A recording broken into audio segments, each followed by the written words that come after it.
Last topic हमने पढ़ा था एग्रीकल्चर वाला, अब पढ़ रहे हैं इंडस्ट्री वाला। इंडस्ट्री के बारे में क्यों पॉलिसीज लेकर के आए, नई नई प्लान्स क्यों लेकर के आए, इंपॉर्टेंस ऑफ इंडस्ट्री बता रखी है। पहला एम्प्लॉयमेंट जनरेशन, इंडस्ट्रीज बढ़ेंगे तो एम्प्लॉयमेंट बढ़ेगी, लोगों को जॉब मिलेगी, रोजगार मिलेगा। डेवलपमेंट ऑफ एग्रीकल्चर, ऐसा क्यों लिखा हुआ है? क्योंकि इंडस्ट्री को रॉ मटेरियल चाहिए होता है, रॉ मटेरियल एग्रीकल्चर ला करके देगा। इंडस्ट्री ज़्यादा होंगी, इनपुट ज़्यादा बनेंगे तो एग्रीकल्चर वालों को ज़्यादा काम आएगा। एक्सप्लॉयटेशंस ऑफ रिसोर्सेज, रिसोर्स एक्सप्लॉइट हो रहे हैं, खराब होते जा रहे हैं, वेस्ट हो रहे हैं, उसकी मतलब रोकथाम होगी, कंट्रोल होगा उसका। प्रोडक्टिविटी ऑफ लेबर, लेबर की प्रोडक्टिविटी का मतलब क्या हुआ सर कि जैसे एग्रीकल्चर में क्या हो रहा था कि 4 लोगों की नीड है, लेकिन फैमिली में 6 लोग हैं तो 6 लोग काम कर रहे हैं उसमें, 2 एक्स्ट्रा बैठे हैं।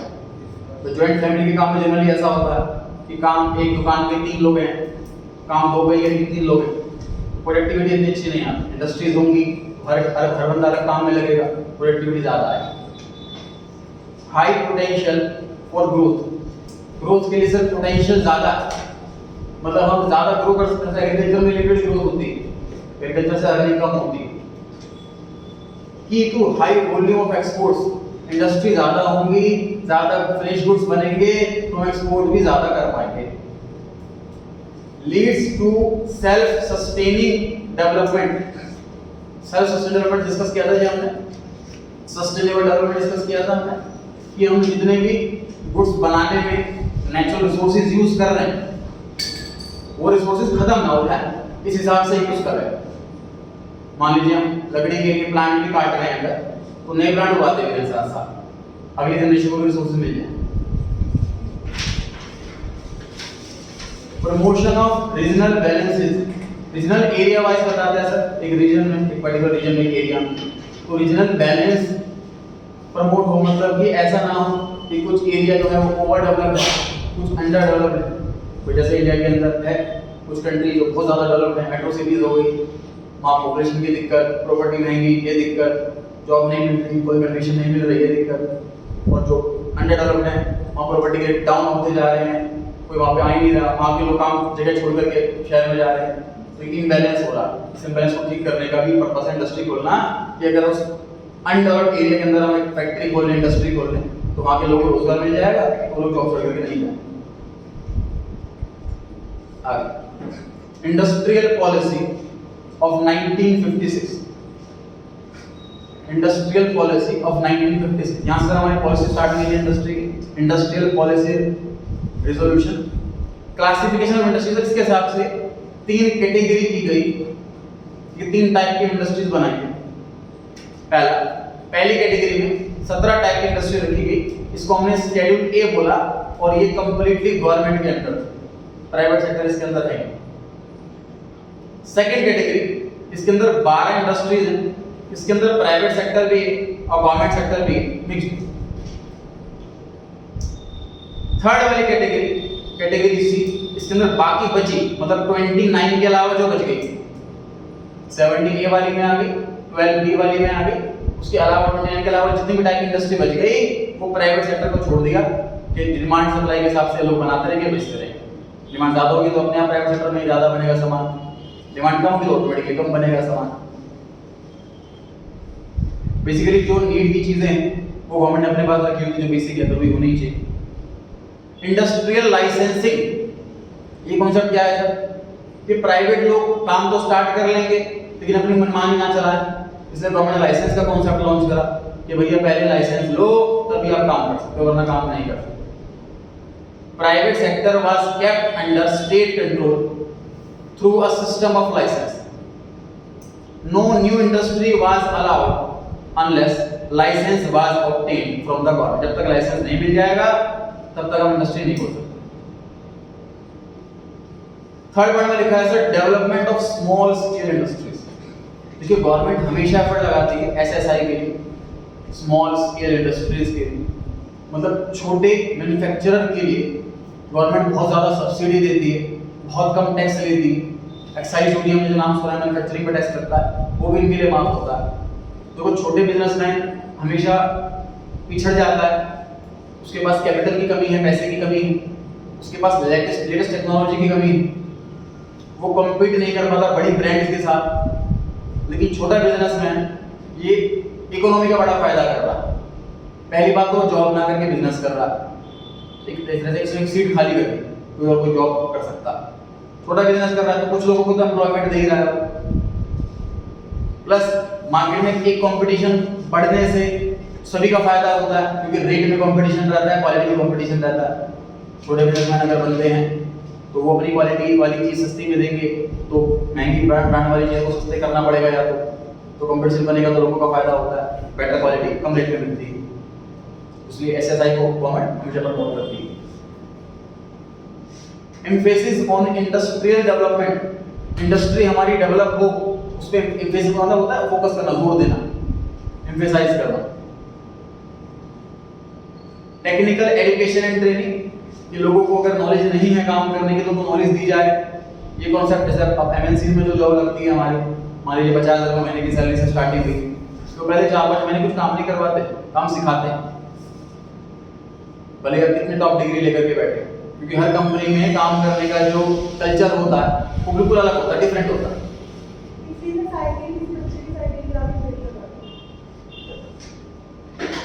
ऐसा ना करें भाई।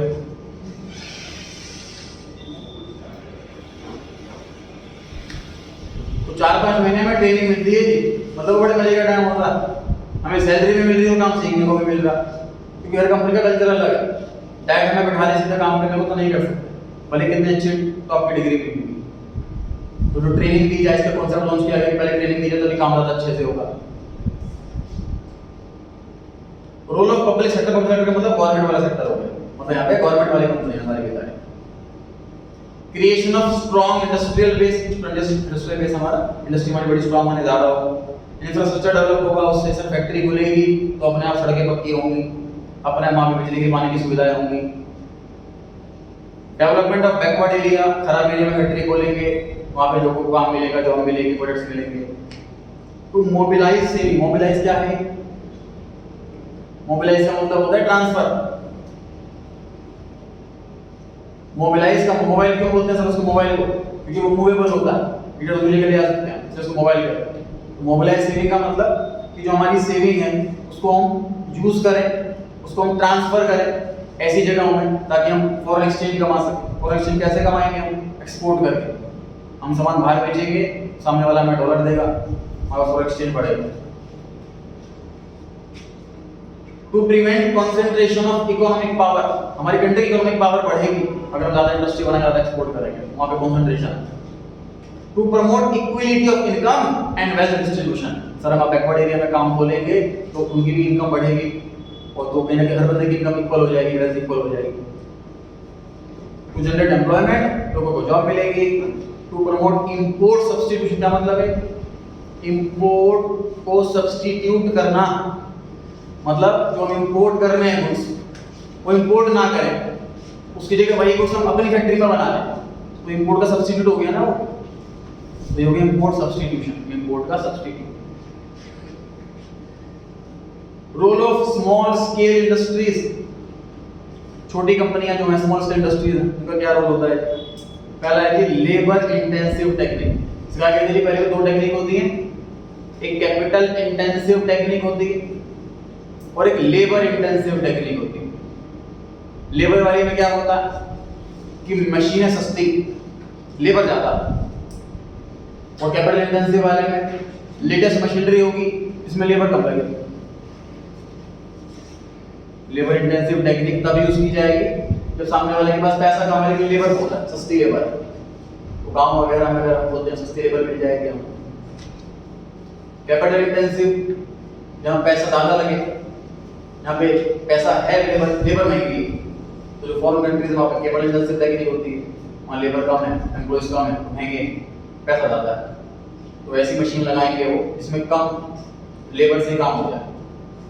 इंडिया में सस्ती मशीन लगाएंगे, मतलब नॉन ऑटोमेटिक, ताकि लेबर ज्यादा लग जाए, मशीन के पैसे बच जाने चाहिए। तो small scale industries labour intensive technique पे चलती है, पैसा कम होता है क्योंकि उनके पास सेल्फ एम्प्लॉयमेंट, खुद ही काम कर रहे हैं, मतलब कि जो भी ओनर है खुद भी काम कर रहा होता है। लेस कैपिटल इंटेंसिव, पैसा कम लगा हुआ है।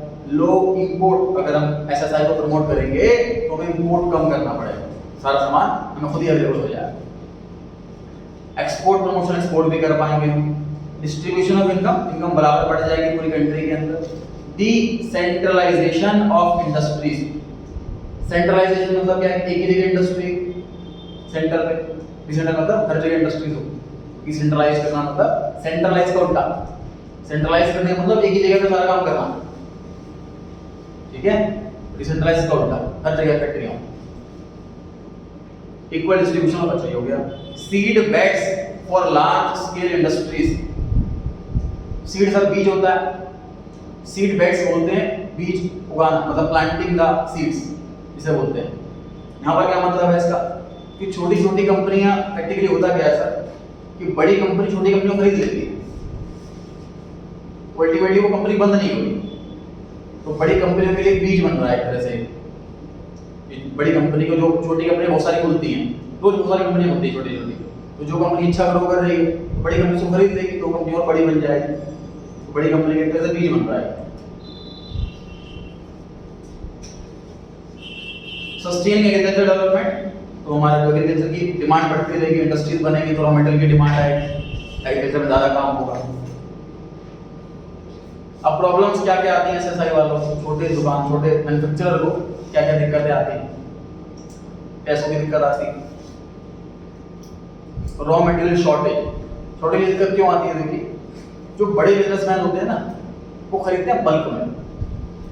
फॉर एग्जांपल रिलायंस फ्रेश वाला, तो किसान से बोलेगा तेरी सारी खेती मेरी, जो भी तो उगाएगा सब कुछ मेरा, कितने में हम क्वांटिटी हो, क्वांटिटी नोट कर लेंगे, वो पैसे से रेट तय कर लिया तुम्हें दे, कई किसानों से तय कर लिया, तो उसको कभी दिक्कत होगी नहीं रॉ मटेरियल। छोटा बिजनेसमैन, वो किसान के पास जाता नहीं, मुझे इतने केजी रॉ मटेरियल चाहिए, इतना सा केजी सामान चाहिए, तो कभी अवेलेबल है कभी अवेलेबल नहीं है। किसान के पास लेकर सामान बना तो डेफिनेटली रिलायंस फ्रेश को प्रेफरेंस देगा कि वो सारे इकट्ठे खरीद लेगा मेरा, तो लोग में खरीद लेंगे, उससे इसको दिक्कत आ सकती है रॉ मटेरियल मिलने की, shortage. Difficulties in marketing, sir बड़ी कंपनियों का बजट बड़ा होता है, ब्रांचेस पूरी कंट्री में फैली होती है, तो टीवी से मार्केटिंग कर सकते हैं। जो स्मॉल इंडस्ट्री वाला है, एक पर्टिकुलर एरिया के अंदर उसका काम चल रहा है, तो वो कैसे मार्केटिंग करे। कोई जैसे मान लीजिए टीवी में ऐड आ रहा है कि जयपुर का कोई कॉलेज है फेमस सा, अब मैं दिल्ली में बैठा देख रहा हूँ तो मेरे ऐड बेकार है, उनके पैसे वेस्ट जा रहे हैं कहीं ना कहीं, मतलब इन जनरल जो जयपुर में है वही कोर्स करें। हालांकि ऐसा नहीं कि वही वाले जाते हैं, अदर सिटीज से भी जाते हैं, और वो बहुत रेयर चांस है, तो उनके लिए बेकार। तो स्मॉल इंडस्ट्रीज वालों के लिए ये मार्केटिंग की बड़ी दिक्कत आती है, मार्केटिंग कैसे करें। Outdated machine and equipment, sir क्योंकि बजट पॉइंट नंबर 1 से पॉइंट नंबर 4 बना, क्योंकि पैसों की दिक्कत है, इसलिए उनका मशीन भी उनकी पुरानी होती है, आउटडेटेड होती है, इक्विपमेंट पुराने होते हैं। Underutilised export potential, sir बड़ी कंपनियों के पास स्टाफ बड़ा होता है, नॉलेज बड़ी होती है, अप्रोच बड़ी होती है, तो वो अपना सामान बनाते हैं और फॉरेन की चक्कर लगा करके आते हैं, वहां पे बेच के आते हैं। स्मॉल इंडस्ट्रीज वालों के पास बजट की दिक्कत है, उसके पास इतना पैसा नहीं कि वो फॉरेन जाए, वहाँ लोगों से मिले, मार्केट सर्च करे और वहाँ पे बात करके आए कि हम सामान बेचेंगे आपको, इतना उसको पोटेंशियल नहीं है, नॉलेज नहीं है, पैसा नहीं है, तो उसका जो पोटेंशियल है वो अनयूटिलाइज रह जाता है। मतलब वो कर सकता है वो काम, एक्सपोर्ट चाहे तो, लेकिन कर नहीं पाता। The bureaucratic hurdles, bureaucratic hurdles क्या होते हैं जी, गवर्नमेंट के इंटरफेरेंस, गवर्नमेंट में लाइसेंस बनवाओ, इसकी परमिशन लो, उसकी परमिशन लो, इन दिक्कतों में भी जो खर्चा हो जाता है। अब तो गवर्नमेंट की फीस देखो फिक्स है, सपोज गवर्नमेंट की फीस 1 लाख रुपए टोटल सारे खर्चों के लाइसेंस, तो स्मॉल इंडस्ट्रीज वाला वो लाख रुपए देगा, उसको तो बजट हिल जाएगा। जो बड़ी कंपनी है, ऐसा ना गवर्नमेंट से ज़्यादा फीस लेगी तो बड़ी कंपनी ज़्यादा पैसे देगी, उसके लिए बराबरी होगी लाइसेंस की, उसके लिए कुछ भी नहीं है।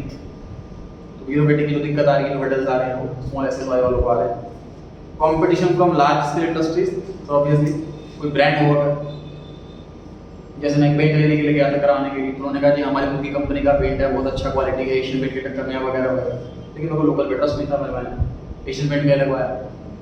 तो कंपटीशन लार्ज कंपनी से उनको करना होता है, थोड़ी दिक्कत है, कोई क्यों लेगा लार्ज कंपनी के मुकाबले में कंपनी की चीज़, तो रेट में काफ़ी डिफरेंस हो, बहुत चीज़ों में लोग तब भी क्वालिटी में कॉम्प्रोमाइज़ नहीं करते।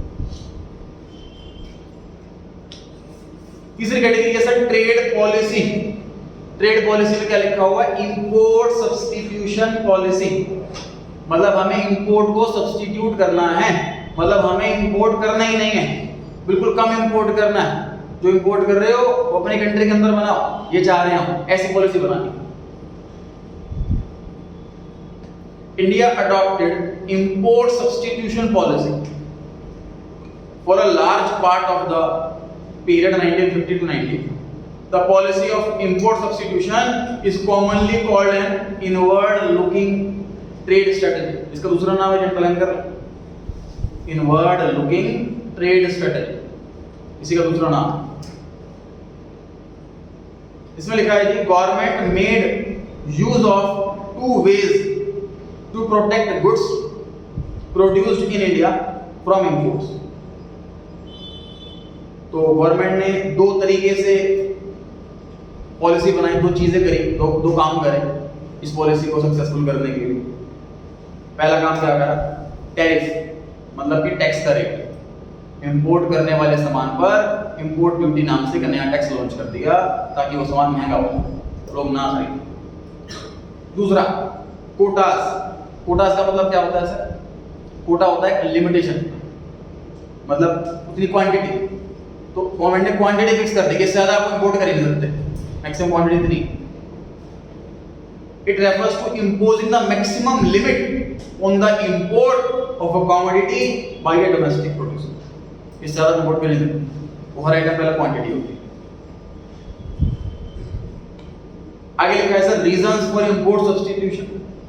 इंपोर्ट सब्स्टिट्यूशन वाला जो कॉन्सेप्ट लेकर के आई गवर्नमेंट, वो क्यों लेकर के आई? पहला वजह, industries of development countries like India are not in a position to compete मतलब competition करना against the goods produced by more development economies।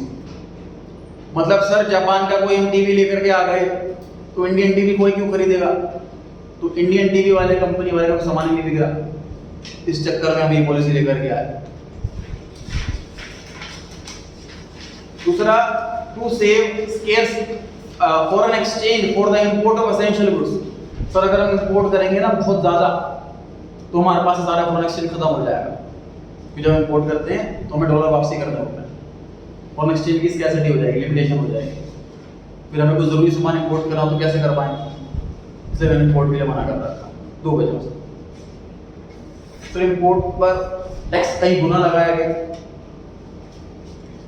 जैसे बदमाश कंपनी मूवी देखी है किसी, शाहिद कपूर की बदमाश कंपनी,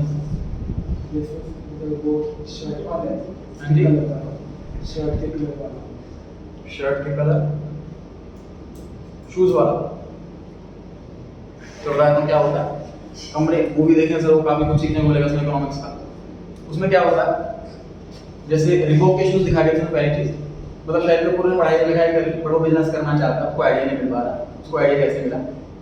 रिबॉक के जो जूते होते हैं 1000 रुपए का जूता है, उस पर 120% की इंपोर्ट ड्यूटी है, मतलब 1000 रुपए का जूता खरीदने के लिए 1200 रुपए टैक्स देना पड़ता है, तो 2200 रुपए का जूता पड़ता है। तो लोग फॉरेन से इंपोर्ट करते हैं रिबॉक का जूता, 2200 रुपए कॉस्ट पड़ती है, तो फिर प्रॉफिट ऐड करके बेचते हैं, तो बहुत महंगा बिकता है कॉस्ट। उसने क्या माइंड लगाया कि वो इंपोर्ट ड्यूटी अगर बच जाए मेरी 1200 रुपए और मुझे इंडिया में ही वो जूता 1000 रुपए का मिल जाए और मैं 1500 में भी बेचूं, तो मेरा सबसे कम रेट होगा, सबसे ज्यादा सेल मिलेगा, मेरा तो आते बिक जाएगा सामान। ठीक बात है। उसने ऐसा क्या करा कि सस्ता मिल जाए, ड्यूटी माफ हो जाए। वो गए फॉरेन के अंदर, उसने रिबॉक के शूज खरीदे 10 लाख रुपए के, रिबॉक के शूज खरीदे। शूज खरीदने के बाद उसने क्या करा, उस सारे जूतों को ना 2 लॉट में बांट दिया। एक लॉट में राइट लेग वाले, दूसरे लॉट में सारे लेफ्ट लेग वाले, उसने अलग अलग कर। ठीक, उसने इंपोर्ट करा राइट लेग वाला पहले। जब इंपोर्ट करा जाता है पोर्ट पर, तो गवर्नमेंट अफसर्स होते हैं, वो चेक करते हैं क्या सामान है, जूते हैं, तो वो कहेंगे आपको इतना टैक्स रुपए इतना टैक्स देना है। तो फिर वहां पे वो एक्टिंग करता है, तो सर राइट पैर वाले जूते हैं, क्या करूंगा मैं, तो बेकार है मेरे लिए, तो स्क्रैप है, मैं लेके ही नहीं जा रहा, ये भी छोड़ देता है वो जूते। इन जो गवर्नमेंट वाले हैं वो क्या करते हैं ऐसे केस में, अगर कोई सामान लेने नहीं आता तो उसकी वो नीलामी लगाता है, न्यूज़पेपर में ऐड आता है कि ये स्क्रैप का सामान है, इंपोर्ट वाला, इसको ऐसा कबाड़ा एज स्क्रैप बेचा जा रहा है, जो इंटरेस्टेड हो वो आके बिड कर सकता है। तो वो आ जाता है बिड करने के लिए उस नीलामी में, तो लोग तो बिड करेंगे नहीं, क्योंकि राइट पैर का जूता किस काम का, किसी भी काम का नहीं। उसने बिड कर दी और कुछ छोटे मोटे अमाउंट में वो ले गए थे, कुछ लेफ्ट पैर वाले जूते मंगाए, और इस तरीके से उसने जूते उसके पास इंडिया में आ गए और इम्पोर्ट ड्यूटी बच गई और 1000 रुपये का जूता पड़ा। उसने 1000 का जूता 1500 बेच दिया, 50% 10 लाख का सीधा 15 लाख में बेच दिया, 5 लाख का प्रॉफिट। उसमें ये चीज सिखाई। तो इम्पोर्ट ड्यूटी इतनी ज्यादा थी, 120% थी 1950 से लेकर 1990 तक। गवर्नमेंट ने क्या थिंकिंग थी कि इंडस्ट्री इंडिया वाले ही डेवलप। हमारे चैप्टर्स के अंदर पढ़ेंगे 1991 इकोनॉमिक रिफॉर्म्स वाला पीरियड आया जब मनमोहन सिंह जी ने वो 120% को सीधा 20% कर दिया। 120% को सीधा 20% कर दिया। वो कह रहा है कि ये सोच बेकार है, इंडिया ग्रो करे इसलिए हम बाहर के सामान मंगाएंगे। गलत है ये सोच। क्यों गलत है? सर बाहर वाले अगर इंडिया में सामान लेकर के आएंगे तो गवर्नमेंट को टैक्स तो मिल रहा है और इंडिया वाले कॉम्पीट करेंगे उससे। इंडिया वाले और मेहनत करेंगे और अच्छी क्वालिटी देंगे कम रेट में। ऐसा उनकी कॉम्पिटिशन बढ़ना चाहिए। फॉरेन वाले यहाँ पर सामान आएंगे, फॉरेन वाले यहाँ फैक्ट्रियाँ खोलेंगे अगर, तो टैक्स यहाँ पे जॉब मिलेगी, लोगों को टैक्स मिलेगा, गवर्नमेंट को अर्निंग बढ़ेगी। ये सारी कैलकुलेशन लगाने के बाद फिर 1991 में ये चेंजेस करेंगे। तो फिर शायद तो मतलब वाला काम बंद हो गया। सेकंड स्ट्रेटजी लगाई थी और उसमें ऐसे करके मतलब 5-6 तरीके बता रखे हैं इकोनॉमिक्स के। तो उसे होता है लूप होल निकालना, मतलब लॉ के अंदर कोई ऐसा पॉइंट निकाल देना इसकी वजह से हम बेनिफिट उठा सकते हैं। तो ये थे सर लास्ट वाला इम्पोर्ट ड्यूटी। कुछ क्वेश्चन देखते हैं।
ट्राई करें, आंसर खुद से लिख, आप नोट्स याद ले सकते हैं, सॉल्व करना है।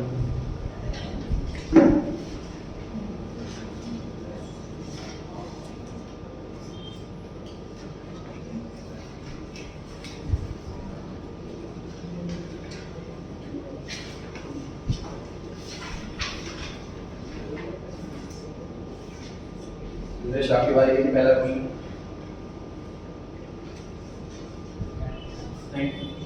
B option 1950 planning commission set up किया गया, जो डिस्कस कर चुके हैं क्लास में। सेकंड क्वेश्चन, हां, इंटरमीडिएट मतलब बीच वाले को हटाना, जो मीडियोकर होते हैं, जो सामान किसान पहले उसको बेचेगा फिर वो आगे बेचेगा, बीच में उसका मार्जिन है जाता है मीडियोकर का। इंटरमीडिएरीज बहुत इफेक्ट डालते हैं, इंटरमीडिएट बहुत इफेक्ट डालते हैं कॉस्ट प्राइस पर। कस्टमर को सस्ता मिल पाता है सामान, सेलर को अच्छा प्रॉफिट हो पाता है। एमआई कंपनी के सीईओ से का इंटरव्यू हुआ था, तो उन्होंने बताया कि सर जब मोबाइल हमने इंडिया में देखा कि पहले कंपनी होलसेलर को बेच रही है, डिस्ट्रीब्यूटर को बेच रही है, वो आगे होलसेलर को बेच रहा है, वो आगे डीलर को बेच रहा है, सभी का मार्जिन उड़ रहा है, तो 10,000 का मोबाइल कस्टमर को 20,000 में मिलता, डबल रेट में मिलता। इतना ज़्यादा महंगा नहीं मिलना चाहिए। उन्होंने फिर ऑनलाइन वेबसाइट फ्लिपकार्ट से बात करी कि हम आपके थ्रू बेचेंगे और आपको 5% देंगे, कस्टमर को सस्ता मिलेगा, कस्टमर का फायदा होगा। हमने अपना मार्जिन कम रखेंगे, आपको 5%। तो बताया उन्होंने कि लोगों ने बोला कि डिस्ट्रीब्यूटर नहीं होगा, दुकानदार नहीं, दुकान पे नहीं मिलेगा तो कहाँ से फोन बिक पाएगा हमारा, क्योंकि वो काम मुझे कॉन्फिडेंस था। जब उसने ऑनलाइन सेल लगाई तो पहली बार फ्लिपकार्ट की जो वेबसाइट है वो क्रैश कर गई, इतने उस पे सेल का ऑर्डर आया। तो कॉन्सेप्ट यहाँ पर क्या है कि इंटरमीडिएरीज को एलिमिनेट करना, उसने ये वाला कॉन्सेप्ट लगाया कि डायरेक्ट चीज कस्टमर को मिल पाए, तो कस्टमर को एमआई के फंड्स लेकिन वो बहुत कम रेट में। अब तो हालांकि हर कंपनी ये अडॉप्ट कर रही है तरीका। ये कॉन्सेप्ट है कि इंटरमीडिएरीज को हटाना, अबॉलिश करना, ये वाला कॉन्सेप्ट। और लैंड सीलिंग मतलब लिमिट लगा देना कि एक बंदे को इतनी ही लैंड मिलेगा, उससे ज़्यादा नहीं मिलेगा, पॉइंट डिसाइड कर लेना। ये कौन सा कॉन्सेप्ट था में से? सी ऑप्शन, लैंड रिफॉर्म के हिसाब से ये दो काम किए थे।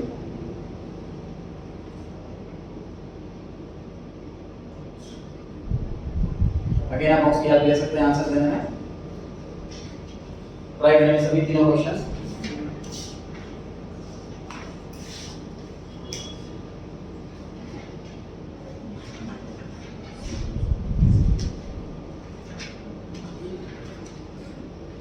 आपके बाद ये third question C option 5 year plan के अंदर जो 4 गोल दिए गए थे उसमें से लैंड रिफॉर्म नहीं। लैंड रिफॉर्म के लिए क्या था? सेल्फ रिलायंस, जाना है।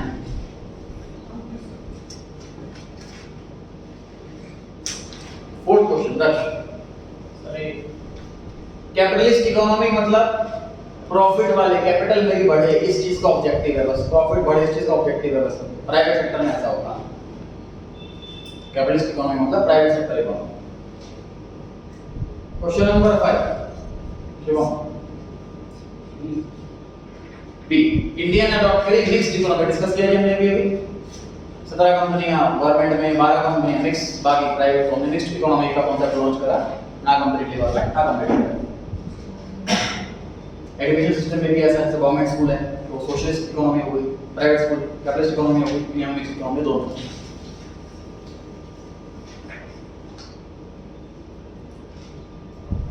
ट्राई करें तीनों क्वेश्चन करें।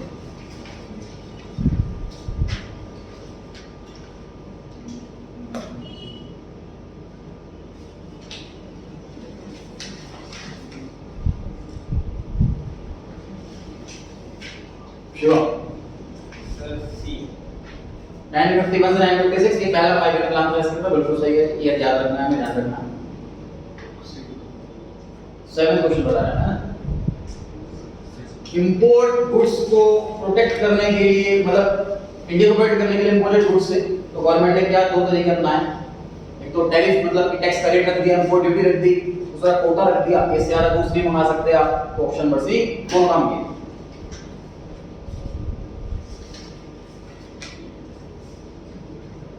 लैंड सीलिंग एग्जैक्ट मतलब क्या है अक्षर? लास्ट वाला क्वांटम मतलब क्वांटिटी।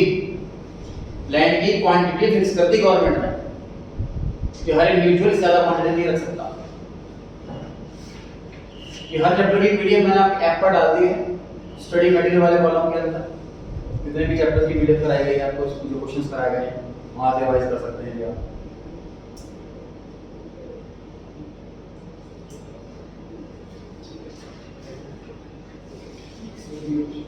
हाँ जी, बी ऑप्शन। जो इकोनॉमी जो completely owned, controlled, operated by government हो वो सोशलिस्ट होती। गवर्नमेंट के लिए प्राइवेट होता तो सी ऑप्शन आता, by government and private sector both होता तो ए ऑप्शन आता। ठीक है। 10th question Schedule A comprise of industries which have exclusively owned by state.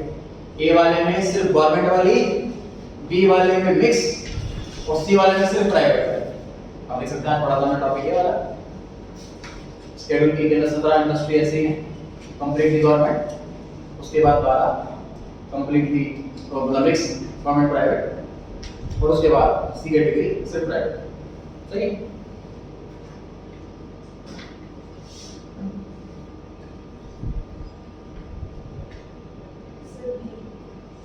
कौन सा वाला? करेक्ट है, बी ऑप्शन टैरिफ्स। टैरिफ क्या है सर? टैक्स के रेट है, इंपोर्ट ड्यूटी है, टैक्स के रेट को टैरिफ रेट कहते हैं। तो इंपोर्ट गुड्स पर जो हमने लगाया टैक्स को टैरिफ को नाम दिया गया है। 12th question identifying variety programme. क्या था सर? ऐसी सीड्स लेकर के आए जो ज्यादा से ज्यादा गुड्स बना रिटर्न दे। 1966 में आया था, शायद ये डिस्कस नहीं हुआ था सर।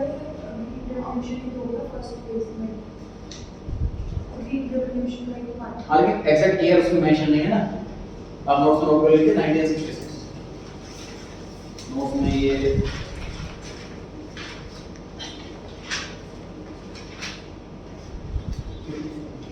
हाँ 87 पेज पे दिया हुआ है। फीचर्स ऑफ ग्रीन रिवॉल्यूशन में पहला पॉइंट और प्रोग्राम का नाम ऊपर लिखा है पैराग्राफ के अंदर, हाई यील्डिंग वैरायटी प्रोग्राम, अब 1966 ये मेंशन कर लें।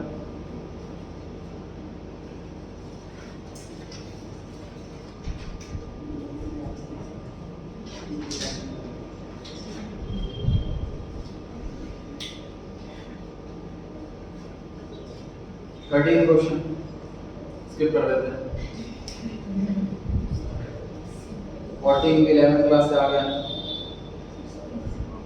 Central problems of economy. हाँ जी, क्या बनाया है, कैसे बनाया और किसके लिए बनाया, और to produce, how to produce, what to produce, central problem. 15 question ji,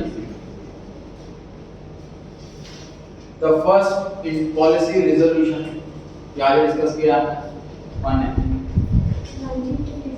and 26 D option correct है, आज डिस्कस करा था। 16 क्वेश्चन जी, महिमा सी ऑप्शन, जितने भी प्लान्स हैं बाकी में प्लान हमारे 5 इयर्स के प्लान होते हैं, डिसाइड कर लिया अच्छे से, 5 साल प्लान लॉन्च कर दिया, तो 5 साल के बाद देखा क्या कमी रह गई, क्या इंप्रूवमेंट की जरूरत है, तो नेक्स्ट 5 साल का प्लान।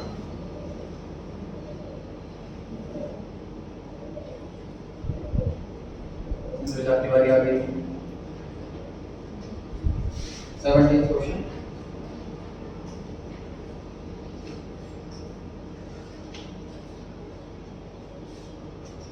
ऑप्शन सी सही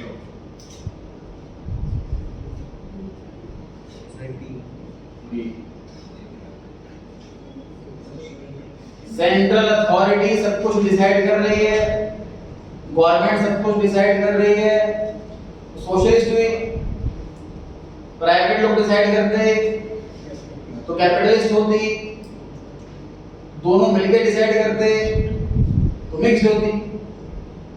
पॉलिटिकल एलिमेंट में बात अच्छे से, सारा गवर्नमेंट का चलेगा तो सोशलिस्ट, सारा प्राइवेट का चलेगा तो कैपिटलिस्ट, दोनों का चलेगा तो मिक्स।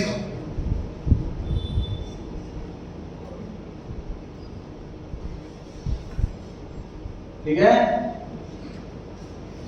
18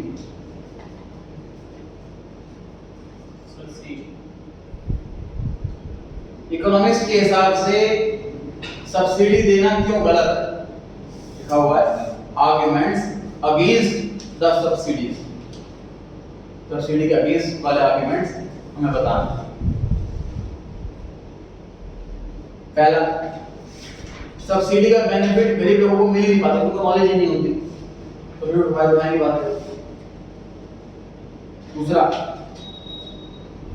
सिर्फ फर्टिलाइजर वाली इंडस्ट्री, मतलब कि जो किसान है, मतलब उनको फायदा चलाएगा सारा मैक्सिमम, मतलब बाकी इंडस्ट्री में तो लोग हैं जिनको इसको जरूरत सब्सिडी की जरूरत, जैसे हमने न्यूज़ में सुना कि किसान वालों को माफ कर दिया, लेकिन गोल भी कंट्री के अंदर। तीसरा, सब्सिडी की वजह से गवर्नमेंट के बजट पर बड़ा बर्डन पड़ता है, तो गवर्नमेंट के पास पैसे कम हैं, खर्चे ज़्यादा हैं ऑलरेडी, और सब्सिडी देगी तो और खर्चे बर्डन आ जाएगा। तो ये तीनों वजह सही हैं सर, ऑल ऑफ दिस, सारे आर्गुमेंट्स सब्सिडी का अगेंस्ट में।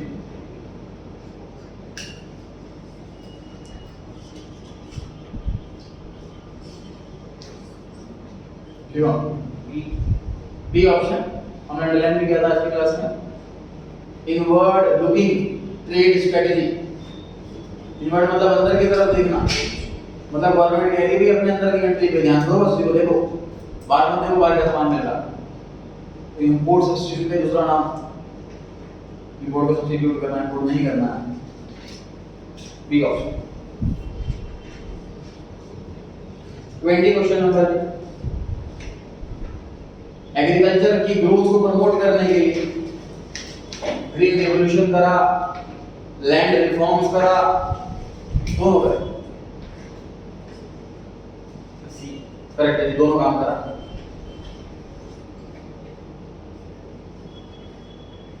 ट्वेंटी वन छोड़ देना चाहिए, कलर से रखते हैं अलग अलग, हमें एक कलर पड़ा, वही answer green colour. 22 question number correct है। प्लानिंग कमीशन का जो चेयरमैन थे वो प्राइम मिनिस्टर थे, पहले पैरा में पढ़ा था हमने, नेहरू जी थे। 23 क्वेश्चन नंबर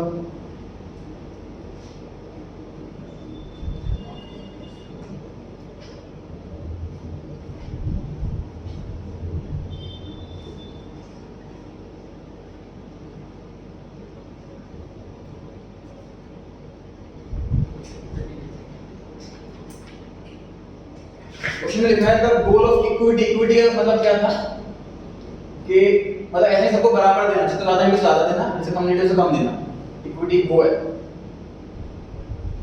तो इक्विटी का पर्पस सॉल्व नहीं हो पाया, मतलब ये कॉन्सेप्ट सक्सेसफुल नहीं हो पाया।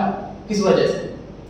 पहला, जो जमींदार थे उन्होंने किसानों को हटा दिया और कहा जब खुद ही खेती करते हैं, वो खुद ही किसान है। दूसरा, लॉ के अंदर कोई ना कोई लूपहोल निकाल करके, कोई ना कोई ऐसा कमी निकाल करके लॉ के अंदर, और खुद ही ज्यादा एरिया कवर कर लिया। फॉर एग्जांपल गवर्नमेंट ने बोल दिया कि एक पर्सन के पास सपोज 1 एकड़ जमीन से ज्यादा नहीं हो सकती, फॉर एग्जांपल, तो किसी के पास 5 एकड़, उसने क्या किया, अपनी फैमिली के नाम कर दिया, 5 एकड़ मेरे पास भी नहीं, तो लोग अंदर कोई लूपहोल निकाल के, कोई कमी निकाल करके उसका फायदा उठा लिया और लास्ट एरिया अपने पास ही रखा, तो पर्पस सॉल्व नहीं हो पाया।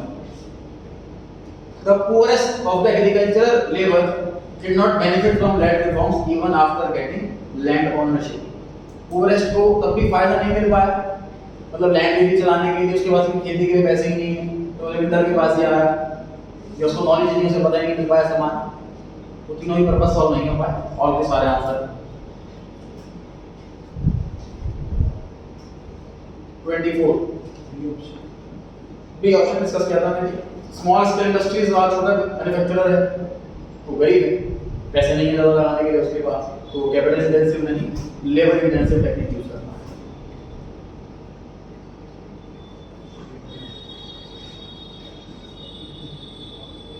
Question number, green revolution in India वो सक्सेसफुल किस आइटम के साथ लर्न करना सर? सी ऑप्शन, गेहूं और चावल के में ज्यादा सक्सेसफुल रहा बाकियों में।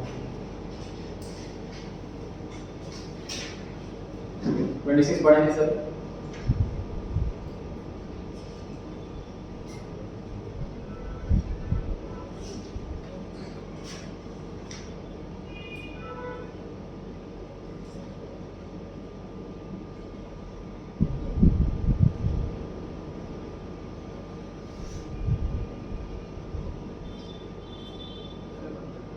चलो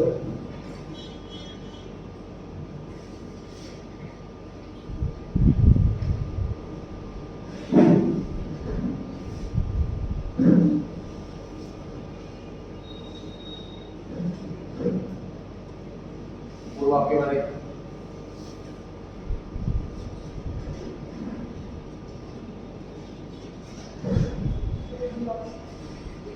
लास्ट वाला ठीक करेक्ट है। क्वेश्चन में लिखा है there was a need for leading role of public sector, मतलब इंडस्ट्रीज को कंप्लीटली प्राइवेट लोगों पे ना छोड़ दिया जाए, पब्लिक सेक्टर मतलब कि गवर्नमेंट के हाथ में कंट्रोल रहे, मेन लीडिंग कंट्रोल रहे। उसकी वजह क्या है? पहली वजह, जो प्राइवेट लोग थे उस टाइम गरीबी थी इंडिया के अंदर सर, उनके पास पैसा ही नहीं है प्राइवेट लोगों के पास कि वो बड़ी इंडस्ट्री बना पाए। गवर्नमेंट के पास पैसा होता है टैक्स का, वो इंडस्ट्री बना सकते हैं, पहली वजह।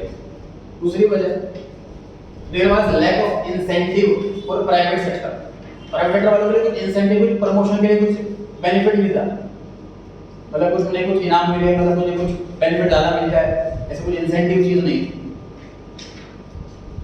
सी ऑप्शन, सोशल वेलफेयर का ऑब्जेक्टिव उसकी जरूरत थी, सोसाइटी का बेनिफिट हो ऐसी आइटम बनाई जाए, इस चीज की जरूरत थी, सारी वजह। नेक्स्ट कृतिक आपके बारे में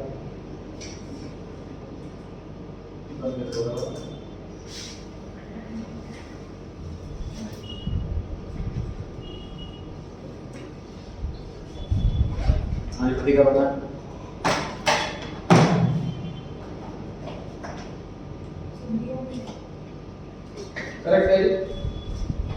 इनवर्ड लुकिंग टेल स्ट्रेटजी, इसका दूसरा नाम था इंपोर्ट सब्स्टिट्यूशन।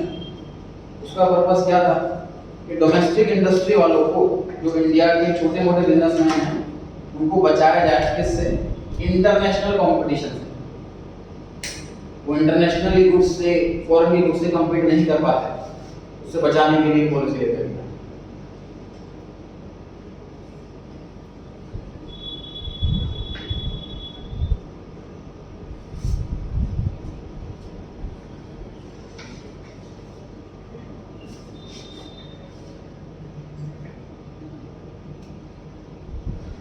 क्वेश्चन के अंदर आंसर छुपा हुआ है, माने आपके बारे में सर ऑप्शन बी करेक्ट है। रूरल मतलब गांव और अर्बन मतलब शहर। क्वेश्चन लिखा हुआ है कि विलेज वाली कमेटी किसके लिए बनी, रूरल वाली डेवलपमेंट के लिए बनी। कार कमेटी ये एसएसआई के लिए बनाई गई थी, डेवलपमेंट के लिए बनाई गई थी। 29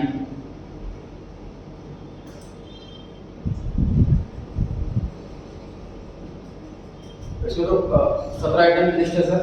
तो फिलहाल एटॉमिक एनर्जी और एयरक्राफ्ट, जो मतलब बेसिकली बड़ी बजट वाली इंडस्ट्रीज हैं, वो गवर्नमेंट ने अपने पास रखे थे, क्योंकि प्राइवेट लोग इतने फाइनेंशियली स्ट्रांग नहीं थे। देखो जो शेयर्स वाला कॉन्सेप्ट था ना, बहुत बाद में आया इंडिया के अंदर कि मुझे कोई कंपनी बनानी है 5,000 करोड़ रुपए की इन्वेस्टमेंट, तो मैं वो भी बना सकता हूँ पब्लिक से पैसा लेकर। ये कॉन्सेप्ट बहुत बाद में आया, तो वो नॉलेज थी नहीं शेयर्स। इसलिए उस टाइम जो बड़ी बड़ी कंपनियां थी वो प्राइवेट सॉरी गवर्नमेंट ही चलाती है। जो भी आपको बड़ा नाम दिखेगा कोई ऐसा जिसमें अरबों रुपए की इन्वेस्टमेंट है, वो गवर्नमेंट के हाथ में ही। एटॉमिक एनर्जी, एयरक्राफ्ट, ऐसी इंडस्ट्री पब्लिक सेक्टर के ही हाथ में, गवर्नमेंट ही चला रही है। 30 क्वेश्चन रीड करें।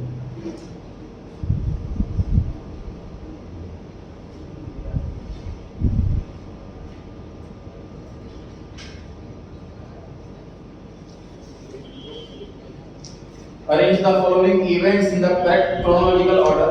Chronological मतलब होता है टाइम के हिसाब से, जो एंट्री की जाती है chronological order। जो इवेंट पहले होता है उससे पहले रिकॉर्ड किया जाता है, उस टाइम में बात कर रहा है।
एसएसआई ये क्वेश्चन क्या होता है 1955।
चारों के ये नोट करें, पहले अपनी कॉपी नोट्स में से लिख कर फिर आंसर देने की कोशिश करें। चारों के ऑप्शंस के पहले नोट करें, अपनी कॉपी में किया नोट्स में से ढूंढ करके फिर आंसर देने की कोशिश करें।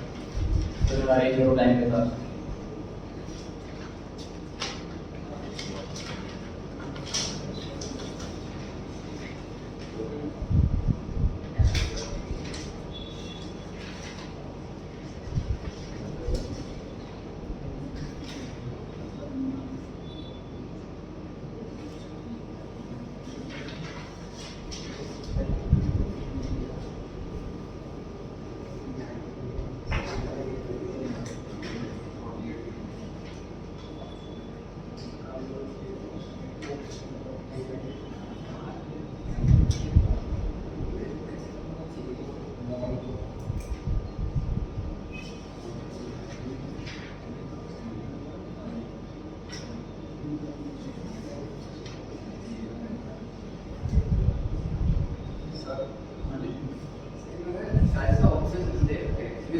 सेकंड वाला है डिस्कस करते हैं। चार ऑप्शन जो आती है लिख लीजिए, डिस्कस करते हैं।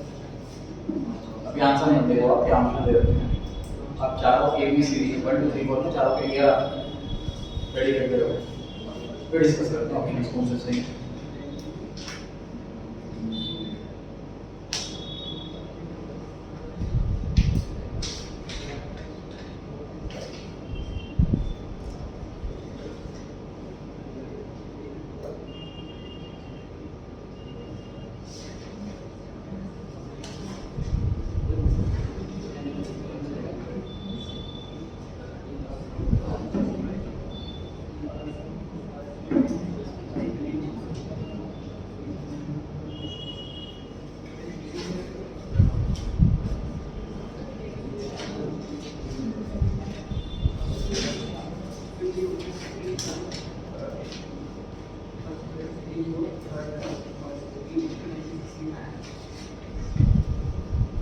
क्या आंसर रेडी है? इसके बारे में आपने फर्स्ट वाला जो ऑप्शन है, first phase of green revolution, इसका ईयर बताना। Correct, 1960 to 70।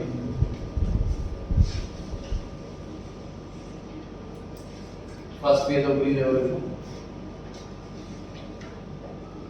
इंद्र आपने point number 2 launch of first fiber plant,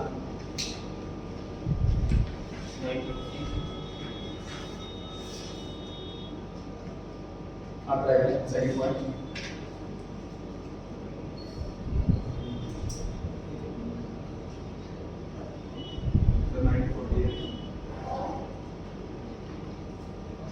second point 1951 from 1956 1951 to 1956।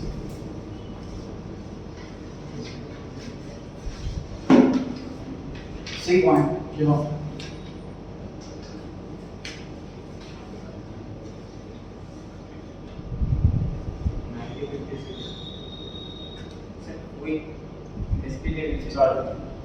C point 1956 वो सही होगा तो आप क्यों बोलते हो?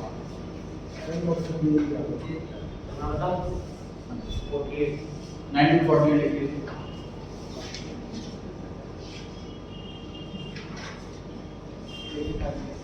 नोट्स में निकाल लीजिए पेज नंबर 89। इसमें लिखा हुआ है इंडस्ट्रियल पॉलिसी ऑफ 1956, ब्रैकेट में लिखा है इंडस्ट्रियल पॉलिसी रिजोल्यूशन, 1956 दिया हुआ। अब 84 पेज निकालें। First paragraph second last line, 84 पे first paragraph second last line. They formed an economic system which combined the best of both capitalism and socialist economy in 1948 with first industrial policy of India। तो 1956 क्या है? हमने जो first resolution policy बना ली 1948, application 56 से चालू। उस policy की एप्लीकेशन 56 से चालू। पॉलिसी बन गई थी 48 में, पॉइंट नंबर 3 कर दिया 1948। पॉइंट नंबर 4 1955 1966 55 सॉरी नाम कभी बताया मुझे वो HYBB वाला है 1955 करेक्ट है जी। फोर्थ वाला तो बताओ कौन सा ऑप्शन सही बैठा है? बी वाला ऑप्शन। ठीक है, क्लियर हो गया?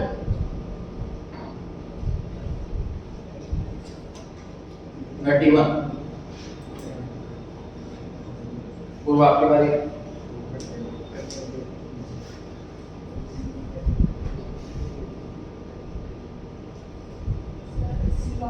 सी ऑप्शन नीति आयोग नया नाम है प्लानिंग कमीशन का।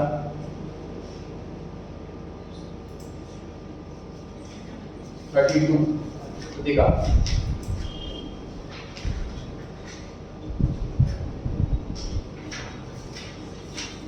नोट क्या ले सकते हैं आप लोग?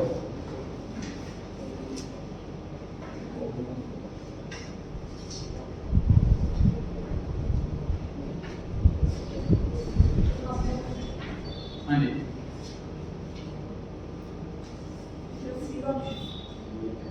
माने Option B. ऑप्शन बी होगा करेक्ट है। Role of public sector has been emphasized in the industrial policy resolution 26। मतलब मेन एम्फेसिस जो था वो पब्लिक सेक्टर पे था। पब्लिक सेक्टर रहेगा, प्रॉफिट के लिए काम नहीं करेंगे, सोशल एक्टिविटी के लिए काम करेंगे, इन फोकस पे था। बड़ी कंपनियां पब्लिक सेक्टर के अंदर रखी हुई थी। इससे पहले के टाइम पे बैंक सारे गवर्नमेंट थे और टेलीकम्युनिकेशन एमटीएनएल सारा गवर्नमेंट वाला था पहले। 33 पर आ गए, रीड कर लीजिए sir.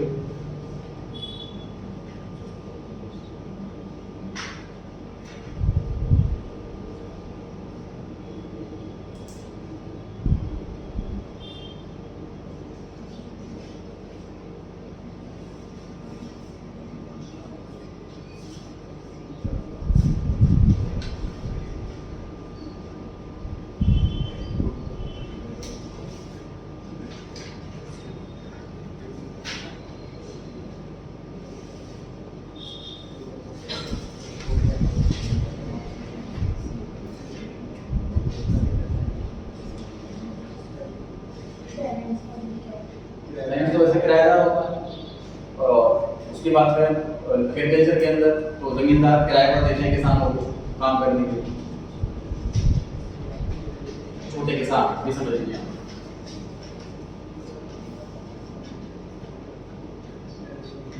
Which of the following statements about the land ceiling policy is true? Land ceiling में क्या हुआ था सर?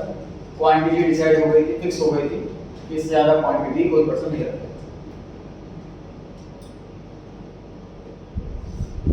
बताएं ये ऑप्शन लग रहा है आपको से।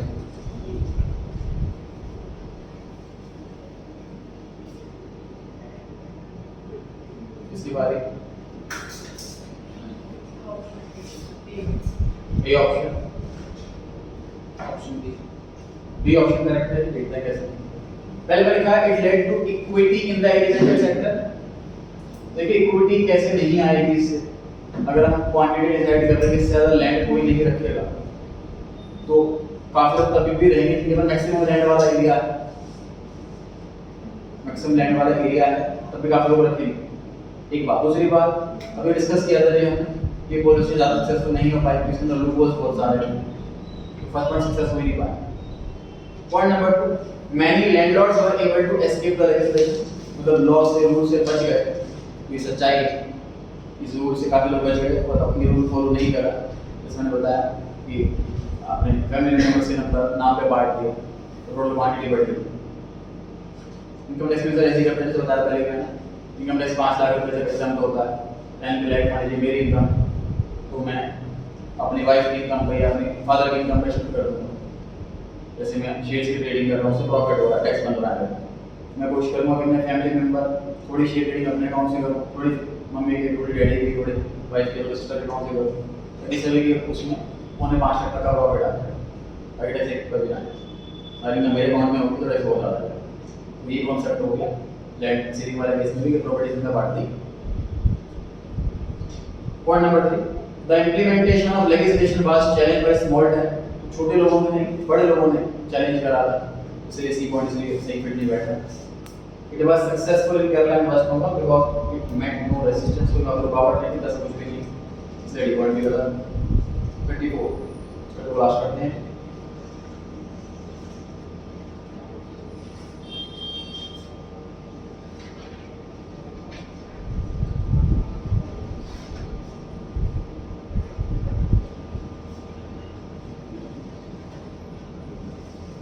इसकी बात चल रही है।